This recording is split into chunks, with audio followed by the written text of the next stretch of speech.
2024 के लिए 24 आदतें। आदत नंबर 1, एक स्टार्टर बनिए। कितनी बार आपके साथ हुआ होगा कि आपने बोला यार ये आइडिया तो मेरे पास 5 साल पहले आया था, ये आइडिया तो मेरे पास 6 महीने पहले आया था, अरे ये तो मैंने पहले से सोचा हुआ था। दोस्त, फर्क नहीं पड़ता, किसी ने उस आइडिया के बारे में कुछ किया एंड आपके जहन में वो आइडिया बन के रह गया। स्टार्टर बनिए। अगर कोई ऐसी चीज है जिसमें आपको बहुत एक्साइटमेंट महसूस हो रही है, आपकी रातों की नींद उड़ गई है, आप उसके बारे में सोचते रहते हैं, कुछ उसके बारे में करिए। Become a starter. सिर्फ बैठे मत रहिए, सोचिए मत। Do epic shit. आदत नंबर 2, टेक इट स्लो। अरे वाह, ये तो राइम किया। आदत नंबर 2, टेक इट स्लो। ज्यादातर हमारे 20s में हमें बोला जाता है यार तेज भागो, grow fast, grow really fast. क्यों?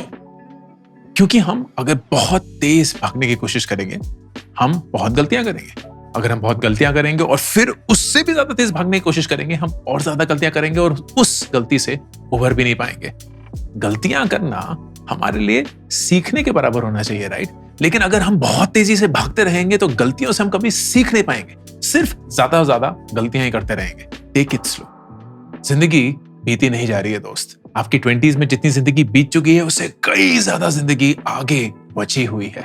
अगर आप धीरे से एक्सप्लोर करके, गलतियां करके, उन गलतियों से सीख कर अपनी जिंदगी में उसको अपना कर कुछ करेंगे, आपका 20s, आपका 30s, आपका 40s भी खूबसूरत होगा, क्योंकि आप जिंदगी को ध्यान से देखकर उसे जी रहे हो। आदत नंबर 3, लक्ष्मण रेखा बनाना सीखिए। इसका मतलब यह है बाउंड्रीज बनाइए। अपने जहन में जो चीज आपके लिए सही है, गलत है, उसको सही से डिफाइन करिए। खुद के लिए नहीं, हर एक इंसान के लिए जो आपके साथ डील करता है। रिश्तों में बाउंड्री बनाइए कि मुझे इस समय के बाद कॉल मत किया करो, मुझे इन दिनों पे डिस्टर्ब मत किया करो। मैं भी उस चीज को रिस्पेक्ट करूंगा अगर तुम कोई बाउंड्री डिफाइन करोगे, लेकिन ये लक्ष्मण रेखा मेरे लिए सैक्रोसैंक्ट है, नॉन नेगोशिएबल है। इन चीजों के बारे में बातें नहीं करेंगे। ये चीज मैं अपनी जिंदगी में नहीं करूंगा, इन लोगों के साथ काम नहीं करूंगी, इस टाइप ऑफ कंपनी में काम नहीं करूंगी। ये सारी रेखाएं जब तक आप नहीं बनाएंगे खुद के साथ बैठकर, लोग आपको कुचलते रहेंगे, आप रिश्तों में कभी आगे नहीं बढ़ पाएंगे, खुद से नजरें नहीं मिला पाएंगे। आदत नंबर 4, ये यकीन करना कि less can also be good. हमें ये बोलना चाहता है कि जितना ज्यादा होना उतना ही मजा है। जितनी ज्यादा चीजें खरीद सकते हैं, वो फोन खरीद लो, वो कपड़े खरीद लो, वो जूते खरीद लो, वो गाड़ियां खरीद लो, वो बंगले खरीद लो, या जितना ज्यादा पैसे बटोर लो। लेकिन उसके लिए हम दे क्या रहे हैं? वो हमारा जो कॉस्ट है वो कितना है? या रिश्ते, दोस्त, इतने सारे लोग हैं, दोस्त ही दोस्त हैं। फेसबुक पे, इंस्टाग्राम, फेसबुक कौन होता है, इंस्टाग्राम पे हजारों दोस्त, इस पे हजारों दोस्त। कितने दोस्त वाकई में आपकी मदद में आपका साथ देंगे? Less is good. कम लोग जो बहुत करीब हैं, कम किताबें जिनको आप बहुत अच्छे से समझ पाए हैं, कम घंटे जिसमें आप पूरे फोकस के साथ काम कर पाते हैं। Less can also be good. ये आदत डालना बहुत जरूरी है। आदत number 5, be a curator. Curator क्या होता है? क्यूरेटर होता है वो इंसान जो बहुत सारी चीजों में से छांट कर अच्छी चीजें निकालता है एंड उतना ही जरूरी गंदी चीजों को ना करता है। ये क्यूरेशन आपको अपनी जिंदगी में भी लाना होगा। लोगों की क्यूरेशन हो गई, अपॉर्चुनिटीज की क्यूरेशन हो गई, आइडियाज की क्यूरेशन हो गई, चीजों की क्यूरेशन हो गई। कौन सी चीजें आपके लिए वाकई में जरूरी है और कौन सी चीजें आप बस रैंडमली इवैल्यूएट कर रहे हैं, वो आपका खून चूस रहे हैं, आपका दिमाग खराब कर रहे हैं, आपको डिस्ट्रैक्ट कर रहे हैं, and you don't even realise it. चीजों को हाँ बोलना जरूरी है, उतना ही जरूरी चीजों को ना बोलना। आदत number 6, focus on what won't change. हम अक्सर इस चीज में उलझ जाते हैं कि यार ये चीज बदल जाएगी, वो चीज बदल जाएगी, वो नौकरी रहेगी कि नहीं रहेगी, वो इंडस्ट्री रहेगी कि नहीं रहेगी, वो डिग्री सही से रहेगी कि नहीं रहेगी, वो दोस्त सही से रहेगा कि नहीं रहेगा। ये सारी चीजें तो बदलती हैं, लेकिन उससे ज्यादा जरूरी वो चीजें हैं जो बदलती ही नहीं है। इंसान की फितरत जो नहीं बदलती। अमेज़न की बहुत इंटरेस्टिंग कहानी है। अमेज़न इसी नजरिए से अपनी कंपनी चलाता है कि यार चीजें तो बदलती रहेंगी, लेकिन वो कौन सी चीजें जो कभी नहीं बदलेगी। एंड उनका मानना है कि कभी भी ऐसा वक्त नहीं आएगा जहां लोग बोलेंगे यार चीजें अगर महंगी होती तो अच्छा होता। हर एक इंसान को सस्ती चीजें चाहिए। कोई भी इंसान ये कभी नहीं बोलेगा यार चीजें अगर कम होती तो अच्छा होता, जितनी ज्यादा वैरायटी मिलेगी उतना अच्छा है। कोई भी इंसान ये नहीं बोलेगा यार ये चीज आज ही आने के बजाय अगर एक हफ्ते बाद आती तो अच्छा रहता। हर एक इंसान को अभी की अभी चीजें चाहिए। तो अगर लोगों को सस्ती चीजें चाहिए, बहुत सारी चाहिए और फास्ट शिपिंग चाहिए, अगर हम उस पर फोकस करेंगे तो हम हमेशा लॉन्ग टर्म जीतेंगे। And that is beautiful.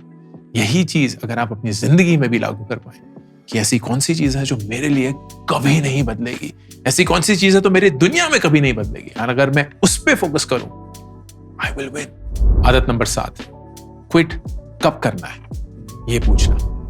हमें ऐसा बोला जाता है कि क्विट करना हार मानना है, लेकिन जो लोग जीतते हैं ना वो भी क्विट करते हैं।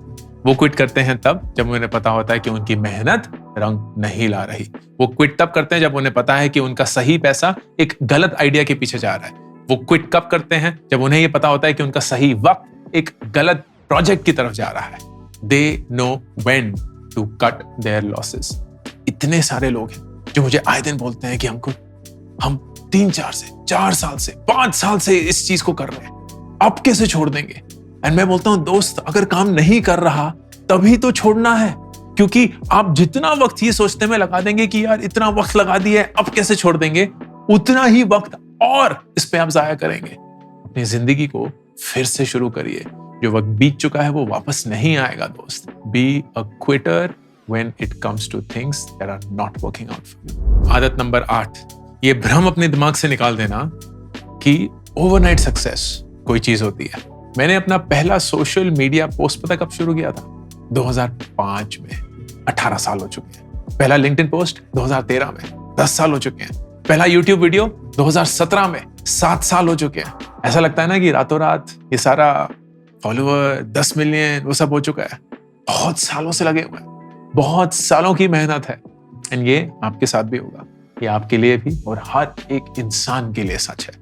जो लगता है ना कि रातों रात उभर गए, वो कई रात जब उन्हें कोई देख भी नहीं पाया तब भी लगे हुए थे। And that has to be your belief as well. उस आदत को होन करना होगा कि मैं जब तक मेहनत करूंगा वो मेहनत जाया नहीं जा रही, या तो मैं उससे कुछ सीख रहा हूं या उसमें जीत रहा हूं। आदत नंबर 9, बी यूनिकली यू। ये इस जनरेशन की बहुत बड़ी प्रॉब्लम है, विच इज फोमो। फोमो के चलते लोग दूसरे लोगों के जैसे बनना चाहते हैं। उन्हें लगता है कि यार ये इंसान कुछ ऐसा सही कर रहा है जो मैं करना चाहता हूं, तो इसके जैसे करना शुरू कर दो। वो इंसान कुछ ऐसा कर रहा है जो मैं करना चाहता हूं, तो उसके जैसे जिंदगी जीनी शुरू कर दो। आप खुद की यूनिकनेस को ना डिसमिस कर देते हैं। द ट्रूथ इज कि आप जैसा और कोई नहीं है। लेकिन जब तक आप इसमें विश्वास नहीं रखेंगे, हर एक इंसान आपको एक दूसरे इंसान जैसे ही देखेगा। लेकिन जब आपको ये यकीन हो जाएगा कि मुझ में कुछ ऐसा है which sets me apart, मेरे एक्सपीरियंसेस, मेरी सोच, मेरी अपब्रिंगिंग, मेरा तजुर्बा, that sets me apart, तब दुनिया आपको आपके लिए देखना शुरू करेगी। आदत नंबर 10, underdo the competition. Counter intuitive है अंकुल। यूजली बोलते हैं ना कि ओवरडू द कंपटीशन। कंपटीशन अगर x कर रहा है तो आप 2x करिए, 3x करिए। But this habit says, focus on the things that truly work. Competition ना बहुत सारी चीजें रैंडम कर रहा होता है, and that doesn't mean that everything that they're doing is working. आपको उनको इवैल्यूएट करके अपने आप से ये पूछना है कि ये सारी चीजों में से सबसे इंपॉर्टेंट चीज क्या है, एंड आप सिर्फ वही करेंगे, रैंडम चीजें नहीं। And that will help you overdo the competition by underdoing. आप कम चीजें कर उस पे फोकस कर अपनी लॉन्जेटिविटी एंड अपना प्रोग्रेस इंप्रूव करेंगे। This is a game changer. आदत नंबर 11, you will outgrow people and people will outgrow you. ये बहुत जरूरी एक माइंडसेट है। हमें अक्सर ऐसा लगता है कि हमारे रिश्ते हमेशा हमारे साथ रहने चाहिए, खासकर वो दोस्त बचपन के, वो साथ ही चलेंगे, साथ ही बढ़ेंगे, साथ ही खेलेंगे, साथ ही कूदेंगे, साथ ही शादी करेंगे, ये सब वालंडन item. At some point of time आप बदलेंगे, वो बदलेंगे। शायद आप उनसे तेजी से बदलें, शायद वो आपसे तेजी से बदलें, but what will happen is you will outgrow each other, and that is okay. इसकी वजह से आप एक गंदे इंसान नहीं बन जाते, इसकी वजह से वो एक गलत इंसान नहीं बन जाते। जिंदगी बढ़ती रहती है, लोग बदलते हैं और उस बदलाव में आपको नए लोग मिलेंगे और पुराने रिश्ते शायद मीनिंगलेस हो जाएंगे। And that's okay, it is absolutely okay. आदत नंबर 12, एक शेफ बनिए। मतलब शेफ क्या करते हैं? शेफ बड़ा अच्छा सा खाना बनाते हैं, लेकिन जो सबसे बेस्ट शेफ्स होते हैं ना, वो अपनी रेसिपीज भी शेयर कर रहे होते हैं, लोगों को सिखा रहे होते हैं, बता रहे होते हैं कि वही सेम डिश जिसकी वजह से वो फेमस है कैसे बना सकते हैं। Isn't that amazing? That's what you have to do as well. आपकी जिंदगी में जो भी आप अनुभव कर रहे हैं, जो भी एक्सपीरियंस कर रहे हैं, लोगों के साथ शेयर करिए, लोगों को बताइए कि ये मैं सीख रहा हूं, ऐसे सीख रहा हूं, इसकी वजह से ये गलत हो रहा है, ये सही हो रहा है। The more you share, the more you teach, the more you will know how valuable your experience is. आपकी सीख उस एक्सपीरियंसेस से ज्यादा कॉन्क्रेटाइज हो जाएगी। आदत नंबर 12, DIY। भारत की ना एक प्रॉब्लम है, हम एक DIFM कंट्री है। DIFM मतलब डू इट फॉर मी। हम दुकान जाते हैं और हम दुकानदार को एक पर्ची पकड़ा देते हैं, भैया ये चीजें ले आइए। हम ऑर्डर करते हैं, पानी ले आओ, पैर दबा दो, ये कर दो, वो कर दो। वेस्टर्न कल्चर में DIY होता है, डू इट योरसेल्फ। फर्नीचर भी खुद बनाते हैं, गाड़ी भी खुद ही ठीक करते हैं, घर की मरम्मत भी खुद करते हैं, because that is how they are trained. लोग ही नहीं है करने के लिए, तो खुद ही करना पड़ता है। अब जिंदगी को अगर आप DIY मोड में चलाएंगे, imagine how that will change things. आप घर पर रह रहे हैं, लेकिन घर कैसे चलता है उस पर ध्यान ही नहीं देते। आपको कोई आइडिया नहीं है कि साबुन कैसे आ जाता है, वो पेपर टॉवल्स कैसे बदल जाते हैं, वो तौलिए कैसे धुल जाते हैं। आपको घर के फाइनेंशियल के बारे में कोई आइडिया नहीं है, पता ही नहीं है कि कितना पैसा अंदर आता है, कितना बाहर जाता है, घर चलाने में कितना लगता है। Take ownership, do it yourself. अगर आप घर से बाहर नहीं भी रह रहे हैं, इंडिपेंडेंट नहीं है, अपने फाइनेंशियल्स को कंट्रोल में लीजिए। Do it yourself. जो चीज आप दूसरों से करवाना चाहते हैं, खुद पहले करके देखिए and understand how that works. Do it yourself. आदत नंबर 14, resumes are ridiculous. इसका मतलब क्या है? ये रेज्यूमे के बारे में आदत नहीं है, ये जिंदगी के बारे में आदत है। रेज्यूमे में सबसे पहली चीज हम क्या ढूंढते हैं? टेम्पलेट। यार बता दो कि वो ना लिखना क्या है। एक समरी हो गई, फिर एक्सपीरियंस हो गया, फिर एजुकेशन हो गया, फिर एक्स्ट्रा करिकुलर हो गया, फिर उसको हम भरना शुरू कर देते हैं। उसमें भी टेम्पलेट ढूंढते हैं, चैट जीपीटी पे जाते हैं। इससे वजह से क्या होता है? हर एक रेज्यूमे मोटा मोटा सेम ही लगता है। तो हर एक कंपनी जब उस रेज्यूमे को देखती है, वो सिर्फ पन्ने देख रही है। इन पन्नों में बदलते हुए नाम एंड बदलते हुए शब्द, लेकिन हर एक रेज्यूमे की बनावट सेम है। अब इसमें आप सोचिए कि सडनली एक रेज्यूमे आता है जो कि कंप्लीटली यार कलरफुल है, टेम्पलेट ही नहीं है, उस इंसान का जो वजूद है वो उसमें झलक रहा है। I can understand and identify the individual from the resume itself. That is who you have to become. हर एक टेम्पलेट को ना ब्रेक करना है दोस्त, क्योंकि टेम्पलेट आपको एक बक्से में डालने के लिए बने हैं। वो ये बताना चाहते हैं कि लाखों करोड़ों लोगों को हम संभाल नहीं सकते, तो ये टेम्पलेट फॉलो कर लो, तुम खुद ही समझ जाओगे।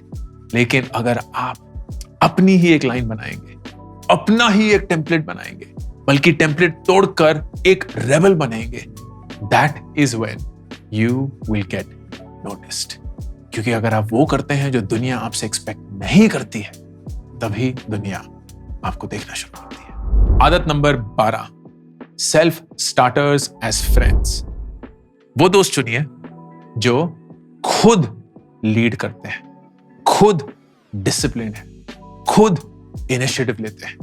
आप पे निर्भर नहीं है, लोगों पे निर्भर नहीं है। ये नहीं बोलते रहते कि अरे कुछ दिन आएगा, कोई वक्त आएगा तब करेंगे। कंप्लेन नहीं करते हैं, दूसरे लोगों को गाली नहीं देते हैं, दूसरे लोगों को अक्यूज नहीं करते हैं, खुद विक्टिम नहीं बनते हैं। वो टेक चार्ज करना जानते हैं। They are self starters. ऐसे दोस्तों के साथ हैंग आउट करेंगे तो ऐसे ही बनेंगे। आदत number 16, become a good writer. लिखना सबसे बेस्ट चीज है क्लैरिटी ऑफ माइंड के लिए, क्योंकि वो सबसे स्लोएस्ट फॉर्म है एक्सप्रेशन का। जब हम बोलते हैं या देखते हैं, सुनते हैं, तो बहुत सारा कंज्यूम कर पाते हैं, लेकिन जरूरी नहीं है कि वो प्रोसेस हो पाता है।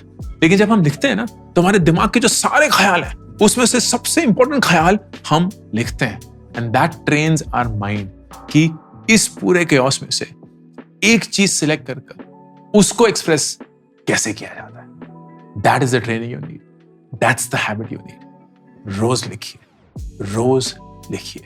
आदत नंबर 17, कंसिस्टेंसी बिल्ड्स योर रेपुटेशन।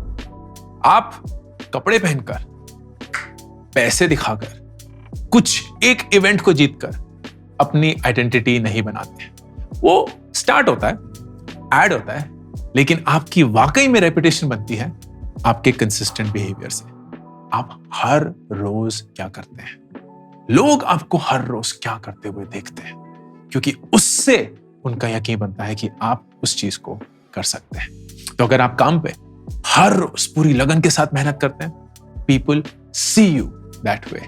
अगर आप हर रोज सिर्फ काम से भागते हैं और दूसरे इंसान पे लोड डालकर खुद फ्री राइड करते हैं, people will see you like that.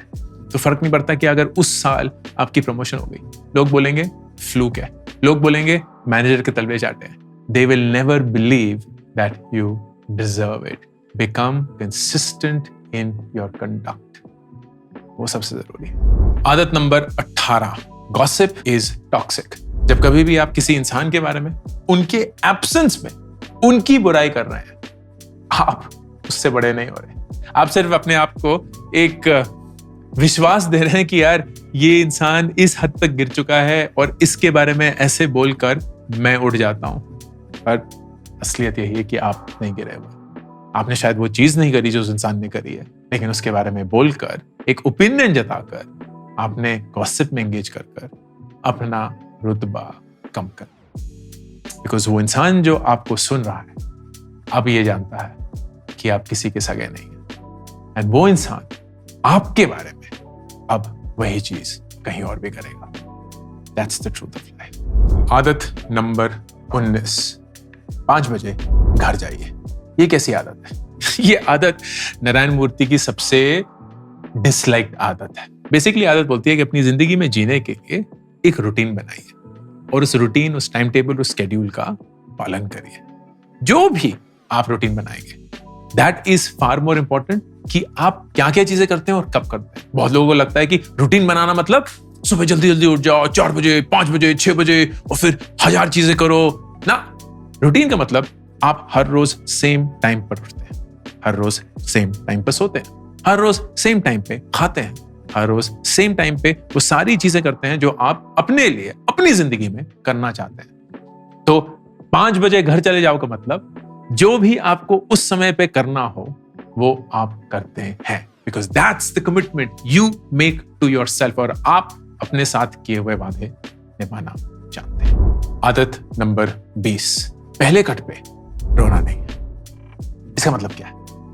आप कुछ कर रहे हैं, ऐसे प्याज काट रहे हैं, गलती से एक कट लग जाता है, थोड़ा सा खून निकलने लगता है, शायद बहुत ज्यादा भी निकल रहा है, लेकिन ये पहला कट है, पहली गलती, इस पे रोना नहीं। क्योंकि ये तो आप 100 बार अगर हर रोज प्याज काटेंगे, एक बार तो होके ही रहेगा। ये तो लॉ ऑफ नेचर है। दूसरी बार होना गलत है, क्योंकि आप फिर पहली बार से सीखे नहीं, आपने उस सीख को अपनी जिंदगी में अपनाया नहीं। तो पहले कट पर रोना नहीं, पहली चोट पर रोना नहीं है, पहले गिरने पर रोना नहीं है। उससे सीख कर, उसको इंप्रूव कर कर एक नए कट की वेट करनी है, ताकि उससे भी कुछ नया सीख पाए। और फिर आखिर के 4 हैबिट्स, एक दिन के लिए, एक हफ्ते के लिए, एक महीने के लिए और एक साल के लिए। आदत नंबर 21, हर रोज माइंडफुल रिफ्लेक्शन। दिन में आपने क्या किया, क्यों किया और उसके चलते आपने क्या सीखा, उसके बारे में रिफ्लेक्ट करना है। कौन सा ऐसा हादसा हुआ जिसकी वजह से मैं बहुत इमोशनली चार्ज अप हो गया था? मुझे क्यों लगता है कि वो इमोशंस जनरेट हुए, एंड उससे मुझे अपने बारे में क्या पता चला? This reflection will help you document your emotions and will also help you come back to them जब आपको कहीं फ्यूचर में वही सेम इमोशन एक्सप्रेस हुआ। आदत नंबर 22, हर हफ्ते एक नया चैलेंज उठाना है। एक ऐसा चैलेंज जिसमें अगर आप हार भी गए या नहीं कर पाए, आपको बहुत बड़ी कीमत नहीं चुकानी पड़ेगी। It's something which you can get over, but that is a challenge you've never picked up before. It could be public speaking challenge. It could be कि आप अपने बॉस के सामने जाकर एक नए इनिशिएटिव के लिए अपना हाथ खड़ा करना चाहते हैं। It could be approaching a stranger जिसमें आपको हमेशा डर लगता है. It could be sending a cold email जो आपने कभी जिंदगी में नहीं किया है. It could be saying no to somebody जिसको ना बोलने में आपको हमेशा हिचकिचाहट महसूस होती है. Something new, 52 challenges in the year. आदत नंबर 23, हर महीने एक नई जिज्ञासा को पूरा करना है. Some curiosity in you that drives you to ask a question. एक क्वेश्चन जिसका जवाब आप चाहते हैं. Could be anything. Could be what is digital marketing all about? And आप एक महीना उसके बारे में स्टडी करेंगे, रिसर्च करेंगे, and you will find an answer that you are hopefully convinced with. ये AI क्या चल रहा है? चैट जीपीटी काम कैसे करता है? ये बिटकॉइन इतना बड़ा या इतना न्यूज में क्यों होता है? पॉलिटिक्स चलता कैसे है? ये स्टॉक मार्केट में लोग इन्वेस्ट कैसे करते हैं? Any question that picks your curiosity and उस सवाल का जवाब ढूंढने के लिए आप निकल पड़ेंगे. 12 सवाल, 12 जवाब एक साल के अंदर. देन आदत number 24, 1 creative habit in a year. इस साल आप कुछ नया सीखेंगे, कुछ क्रिएटिवली नया करेंगे. कुछ भी हो सकता है. कोई म्यूजिकल इंस्ट्रूमेंट हो सकता है, गाना बजाना हो सकता है, पेंटिंग हो सकती है, स्पोर्ट्स भी हो सकता है. Something that you will learn as a student. और उसमें आप एक साल लगाएंगे, क्योंकि उससे पहले तो फंडामेंटली ही कुछ नहीं उखड़ेगा. That 1 year of being a student will rewire your brain again. आपके जो झगड़े हुए तार है ना, वो धीरे धीरे खुलने शुरू होंगे. अलग अलग कनेक्शंस बनेंगे. You will realize that you have very different sides to your personality that maybe you weren't even aware of. And ये साल आपकी शुरुआत होगी. ये 24 आदतें 2024 के लिए. Wishing you an absolutely incredible new year. I'm excited for you. Ankur Warikoo, signing off.